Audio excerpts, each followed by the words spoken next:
নিজের বিয়ে নিজেই এবার ভেঙে দিল দশম শ্রেণীর এক পড়ুয়া। ঘটনাটা ঘটেছে বিলিনিয়া মহকুমার রাজনগর ব্লকের সিদ্ধিনগর গ্রাম পঞ্চায়েত এলাকায়।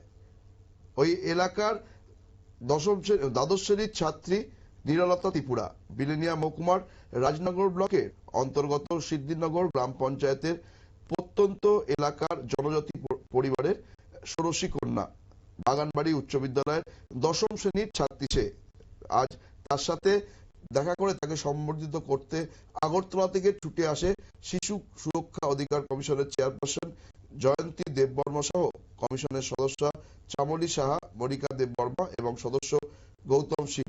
নিজের বিয়ে ভেঙে আজ নিজেই সেলিব্রিটি হয়েছেন জনজাতি নাবালিকা নিরলতা ত্রিপুরা। নিরলতার বাড়িতে এসে সেই কথা বুঝিয়ে বলার পাশাপাশি তার বাবা সুরেশ ত্রিপুরার পরিবারের অন্যান্য সদস্যদের সঙ্গে কথা বলেন কমিশনের চেয়ারপারসন সহ অন্যান্য সদস্যরা। তারা নীললতার যে কাজ করেছে সেই কাজকে অনুপ্রেরণার একটা নজির হিসেবে উল্লেখ করার পাশাপাশি নীললতাকে সম্বর্ধনা দেয় এবং তার পড়াশোনা থেকে শুরু করে যদি কোনো সমস্যা হয় সেক্ষেত্রে সমস্ত রকম সহযোগিতার এবং পাশে থাকার আশ্বাস দেন।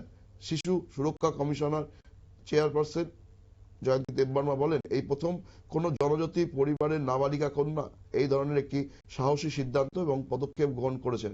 তিনি নিরলতাকে অন্য মেয়েদের এই ধরনের বিষয়ে সাহস এবং উৎসাহ যোগানোর জন্য অনুপ্রেরণা হিসেবে উল্লেখ করেন। তিনি আরো বলেন, সমাজকে বাল্য বিবাহ মুক্ত করতে কেন্দ্রীয় এবং রাজ্য সরকারের পাশাপাশি যাতে সকলেই এগিয়ে আসে সেই দিকে নজর রাখতে হবে। বাল্য বিবাহের কারণে যাতে কোনো শিশুর জীবন নষ্ট না হয় সেটাও লক্ষ্য রাখতে হবে। এই বিষয়ে কি বললেন শিশু সুরক্ষা অধিকার কমিশনের চেয়ারপারসন জয়ন্তী দেববর্মা, শুনে নেব তার বক্তব্য।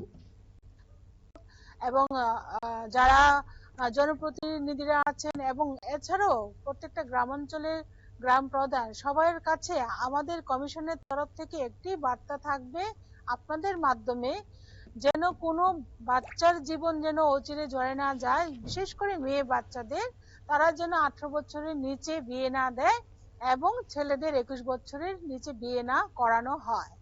এই ক্ষেত্রে যদি করানো হয় তাহলে চাইল্ড ম্যারেজ প্রহিবিশন অ্যাক্ট অনুসারে যে আইন করা আছে সেটা কিন্তু খুবই শক্ত আইন।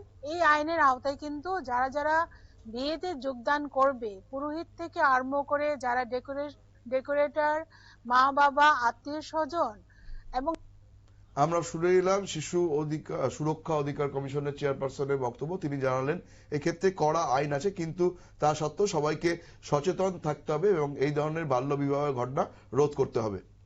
নজর রাখবো পরবর্তী সংবাদের দিকে, তার আগে নিয়ে নেব ছোট্ট বিজ্ঞাপন বিরতি।